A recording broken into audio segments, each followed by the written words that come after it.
नमस्कार दोस्तों, श्रेष्ठ एकेडमी में आप सभी का स्वागत है।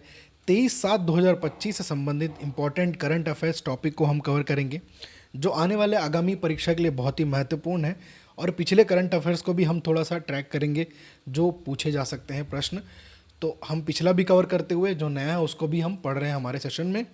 आइए इसके पहले क्वेश्चन से स्टार्ट करते हैं। जो पहला क्वेश्चन है, निम्नलिखित में से किस स्थान पर देश का पहला सरकारी हाईटेक कोल्ड स्टोरेज और फूड प्रोसेसिंग सेंटर बन रहा है? तो आपसे पूछा जा रहा है, India's first government hi-tech cold storage की बात कर रहे हैं। फूड प्रोसेसिंग सेंटर कहाँ पर? पातररास, जो कि छत्तीसगढ़ में दंतेवाड़ा जिले के अंतर्गत। दंतेवाड़ा छत्तीसगढ़ के नक्सल प्रभावित क्षेत्र पातररास गांव में देश का पहला सरकारी हाईटेक कोल्ड स्टोरेज और फूड प्रोसेसिंग सेंटर बनाया जा रहा है। इसमें cold storage, blast freezer, radiation तकनीक शामिल है। तो आपसे तकनीक के बारे में पूछा जा सकता है। पहला क्वेश्चन, कहाँ खोला जा रहा है? दूसरा प्रश्न यहाँ से, केंद्र सरकार की प्रधानमंत्री किसान संपदा योजना और जिला खनिज निधि से यह प्रोजेक्ट बन रहा है। तो किस योजना के तहत ये पूछा जा सकता है? जो कि किसान संपदा योजना। यह केंद्र हर साल 10,000 मीट्रिक टन उपज को सुरक्षित करेगा। तो ये जो कितना टन जो उपज को सुरक्षित रखेगा, ये भी पूछा जा सकता है प्रश्न यहाँ से भी। बस्तर में हर साल 7 से 20% उपज बर्बाद हो रही, जैसे इमली, महुआ, कोदो, कुटकी आदि को संरक्षण जो कि सुरक्षित करने के लिए इसको बनाया जा रहा है। ठीक है। 1500 मीट्रिक टन का cold storage, 1000 metric ton frozen storage, 5 mini cold room और 70 किलोवाट का सोलार सिस्टम लगेगा। बस्तर के उत्पादों को बस्तर, जो कि बस्तर ब्रांड नाम से देश विदेश में भेजा जाएगा। पहचान और बाजार उपलब्ध कराया जाएगा। तो ये थोड़ा सा महत्वपूर्ण है हमारे लिए, जो बच्चे आने वाले आगामी परीक्षा के लिए तैयारी कर रहे हैं उनके लिए। खासकर एनएमडीसी वालों के लिए तो बहुत ही महत्वपूर्ण है ये प्लेस, और ये जो चीज़ें हैं आपको याद होनी चाहिए इसके बारे में। अब बात करें, पातररास का कुछ इस प्रकार का कोल्ड स्टोरेज बनने जा रहा है, जो कि बस्तर के किसानों के लिए एक नई उड़ान की तरह माना जा रहा है। ठीक है। और रायपुर और विशाखापट्टनम इन उत्पादों के लिए बाजार तैयार किया गया है। बस्तर ब्रांड के नाम से जाना जाएगा। देश का पहला सरकारी हाईटेक कोल्ड फॉर जो कि स्टोरेज और फूड प्रोसेसिंग सेंटर पातररास केंद्र किस प्रकार की तकनीकों के लिए उपयोग में लाया जा रहा है, ये आपसे पूछा जा रहा है, जो कि कोल्ड स्टोरेज और ब्लास्ट फ्रीजर सोलार प्लांट पे आधारित है। ठीक है। आपसे तकनीक पूछा जा रहा है, तो आपको तकनीक या टेक्नोलॉजी के बारे में पूछा जा रहा है, तो आपको ये चीज़ पता होनी चाहिए। अगला प्रश्न है, कोसार टेढ़ा बांध किस जिले में स्थित है? ठीक है। कोसार टेढ़ा बांध की बात की जाए तो ये बस्तर जिले में स्थित है। इंग्लिश वाले ध्यान देंगे, ये बस्तर है, बस्तर जिले में स्थित है कोसार टेढ़ा बांध, जो कि खेती के लिए बहुत ही उपयोग और माना जा रहा है, कारीगर माना जा रहा है यह बांध। ठीक है। कहाँ पर? जगदलपुर संभाग के सबसे बड़े सिंचाई जलाशय कोसार टेढ़ा के पानी को मारकंडी नदी के पार खेतों तक पहुँचाने के लिए एक नई नहर बनाई जाएगी। कुल लागत 8 करोड़ रुपए इसकी लागत है।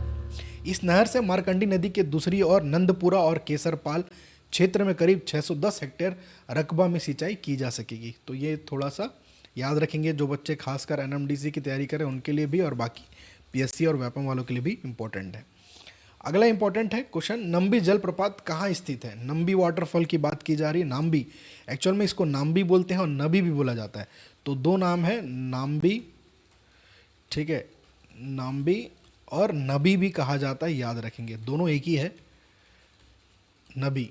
तो नबी या नाम्बी पूछे वाटरफॉल, जो कि बीजापुर जिले में स्थित है। नाम्बी वाटरफॉल, नाम्बी जलप्रपात छत्तीसगढ़ के बीजापुर जिले में स्थित एक खूबसूरत झरना है, जो लगभग 300 फीट की ऊंचाई से गिरता है। यह बीजापुर शहर से लगभग 65 किलोमीटर दूरी नंबी गांव में स्थित है। चारों ओर पहाड़ी और घने जंगलों में स्थित यह झरना है, काफ़ी सुंदर और जो कि प्रसिद्ध है। अभी बहुत सारे लोग घूमने जा रहे हैं, पर्यटक यहाँ पर नाम्बी वाटरफॉल। अगर आपको मौका मिले तो आप भी जाइए। नाम्बी वाटरफॉल बीजापुर जिले में स्थित है, काफ़ी बहुत ही खूबसूरत झरना है ये।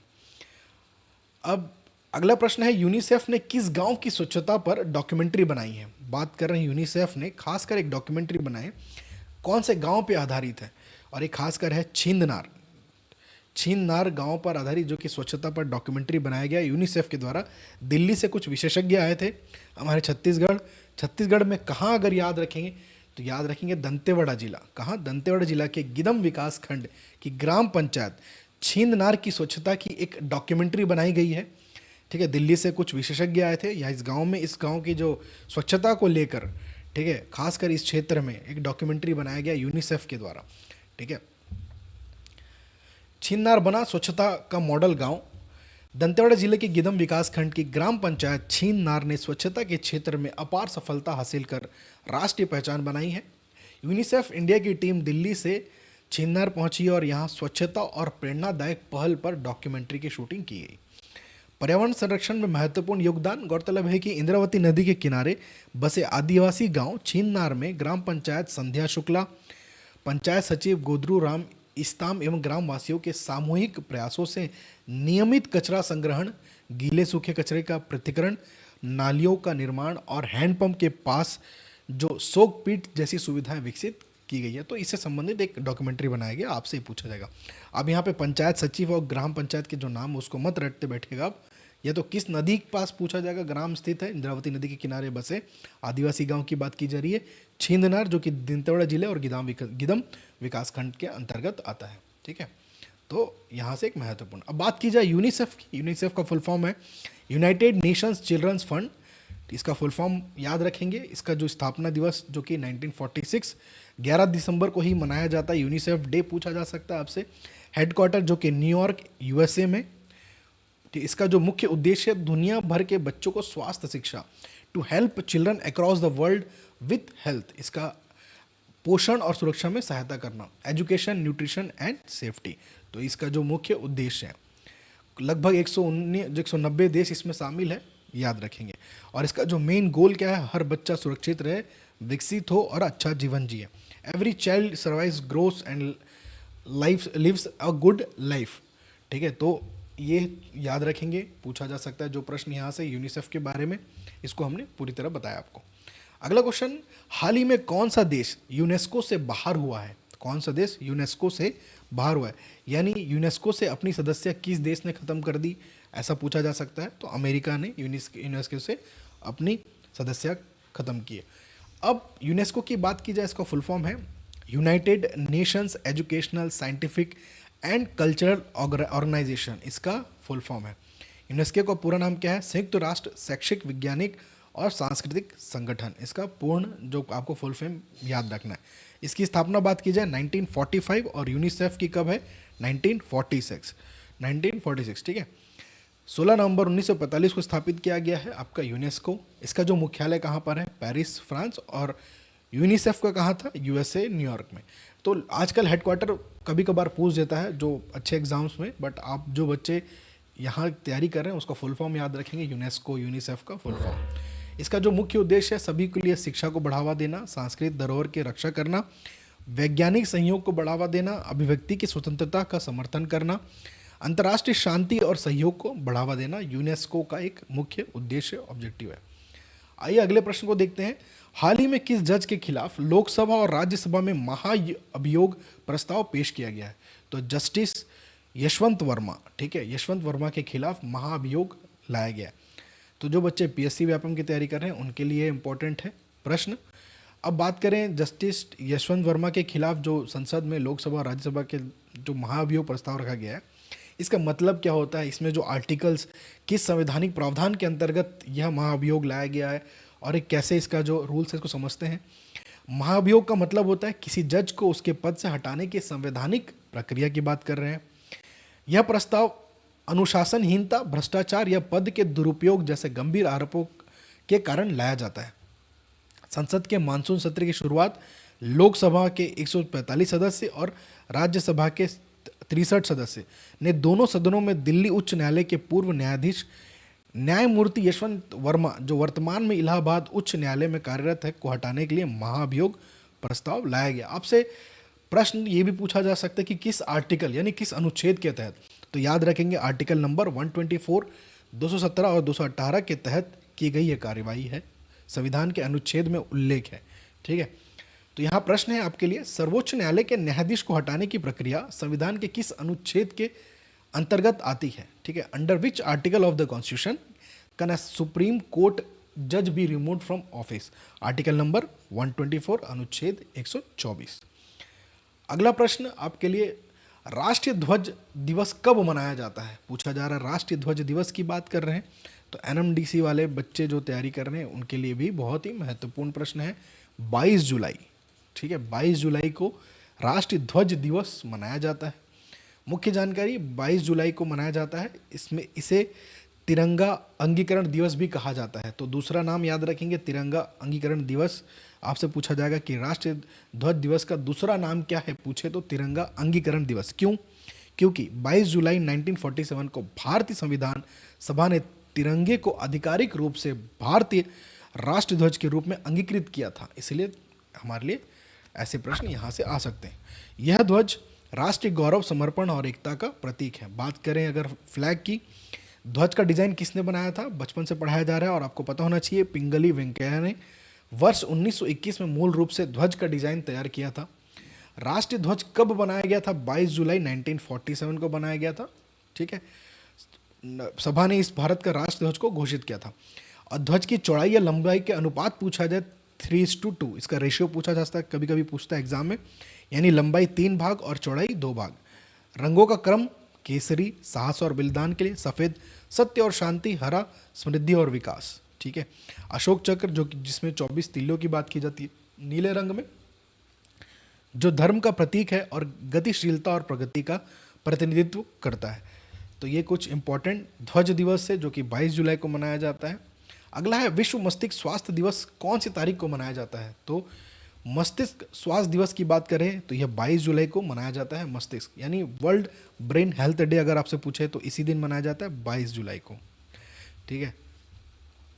अब जुलाई 2025 से जो हमारे लिए महत्वपूर्ण, जो एग्जाम में अगर पूछा जाए तो उसको एक बार गौर करेंगे। 1 जुलाई को डॉक्टर डे मनाया जाता है, जीएसटी दिवस, सीए दिवस, और 2 जुलाई को मनाया जाता है विश्व खेल पत्रकार दिवस। 3 जुलाई को अंतर्राष्ट्रीय प्लास्टिक बैग मुक्त दिवस, यूएसए स्वतंत्रता दिवस। अब देखिए, ये 4 जुलाई आप मत याद रखिए, ये नहीं पूछेगा।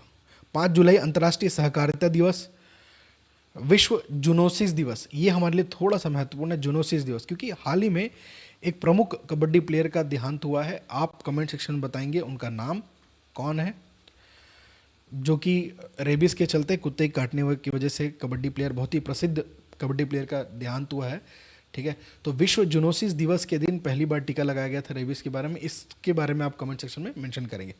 अगला है 10 जुलाई को वैश्विक ऊर्जा स्वतंत्रता दिवस, 11 जुलाई विश्व जनसंख्या दिवस, 12 जुलाई मलाला दिवस, पेपर बैग दिवस, ठीक है।